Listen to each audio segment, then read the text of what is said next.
Celebrity cricket লিগে অশ্লীলতা নিয়ে প্রশ্ন উঠেছে।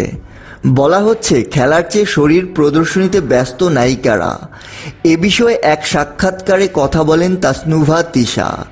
সেলিব্রিটিদের নিয়ে আয়োজিত cricket tournament celebrity cricket league সিসিএল-এ অংশগ্রহণ করেছেন ছোট পর্দার জনপ্রিয় অভিনেত্রী তাসনুভা তিশা। সম্প্রতি এক সাক্ষাৎকারে খেলা সম্পর্কে ও বিভিন্ন বিষয়ে কথা বলেছেন তিনি। সাক্ষাৎকারে তাসনুভা তিশা বলেন, আমাদের মেয়েদের ক্ষেত্রে যারা খেলছি, আমাদের প্রত্যেকটা মেয়ের ব্যাপারে খুবই আজে বাজে ভাবে পোট্রে করা হচ্ছে নিউজগুলোতে। সেটা ইউটিউবে হোক কিংবা অন্য কোনো সোশ্যাল মিডিয়ায় হোক না কেন, সেখানে ব্যক্তিগত ব্যাপারের চাইতেও বেশি মুখরোচক কন্টেন্ট হচ্ছে তারা কি পোশাক পরিহিত করেছে, মানে কাপড় চোপড় পরা নিয়ে আলোচনা বেশি হচ্ছে। কে কতটুকু কিভাবে কাপড় পরলো, কি করলো না করলো। তারপরে আমরা খেলা দেখাতে কম, বরং এটা দেখাতে এসেছি বেশি, ওটা বেশি দেখাতে এসেছি, মানে খুবই আজে বাজে কমেন্ট আসে। আর এমন কমেন্ট আসার বড় কারণ বা প্রপার কারণ হলো কন্টেন্টগুলোই তৈরি হচ্ছে বাজে কমেন্ট আসার মতো করে। তার কথায় তারা এসব নিউজ করছে আর সবার মতো আমি নিজেই এটার ভুক্তভোগী হয়ে যাচ্ছি।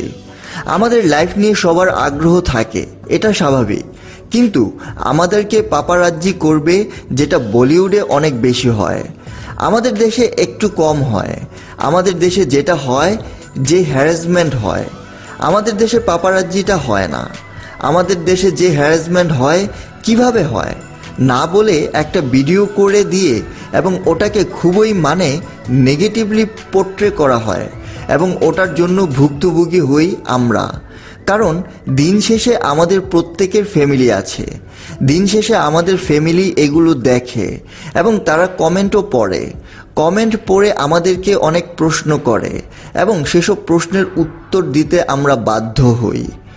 পোশাকের কথা উল্লেখ করে তিনি আরও বলেন, আবার যারা এই নিউজটা দেখবে তারা বলবে আপনারা একটু ঠিকঠাক মতো পড়লেই তো হয় পোশাক আশাক।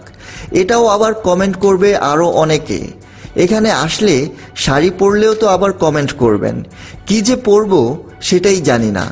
যাই হোক, খেলা তো আসলে খেলাই, ছেলে মেয়ে সবার জন্য একই রকম। এখানে ওড়না বা হিজাব পরে খেলার কোনো সুযোগ নেই।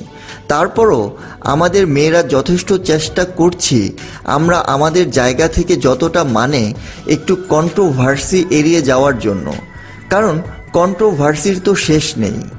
অভিনেত্রীর ভাষ্যে, এখন আপনার কাছে কোনটা দৃষ্টিকটু সেটা হয়তো যে পড়েছে তার কাছে দৃষ্টিকটু নাও হতে পারে।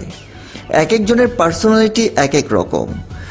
আমার পার্সোনালিটি, আমার ঢোলা টি শার্ট ভালো লাগে, টাইট টি শার্ট ভালো লাগে না।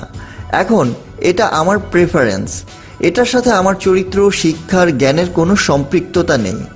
শেষে তিনি বলেন, এখানে যে মেয়েটা বোরকা পরে ওই মেয়েকে দেখেও অনেকের অনেক কিছু হয়, ভাবনায় অনেক কিছু আসে।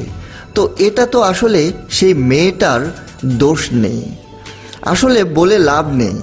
বা বোরকা পরলে আবার অনেকে ক্ষেপে যাবেন। আমি বলতে চাচ্ছি যে অনেকগুলো শালীনভাবে একটা সালোয়ার কামিজ পরে ওড়না পরে খুব ভদ্রভাবে এসেছি, তারপরও কিন্তু অনেক ধরনের কমেন্ট শুনতে হবে, বিভিন্ন অ্যাঙ্গেল থেকে সেটার ভিডিও হয়ে যাবে, সোশ্যাল মিডিয়ায় ছড়িয়ে পড়বে এবং তাতে আমরাই দোষী হব। ধন্যবাদ সবাইকে সঙ্গে থাকার জন্য।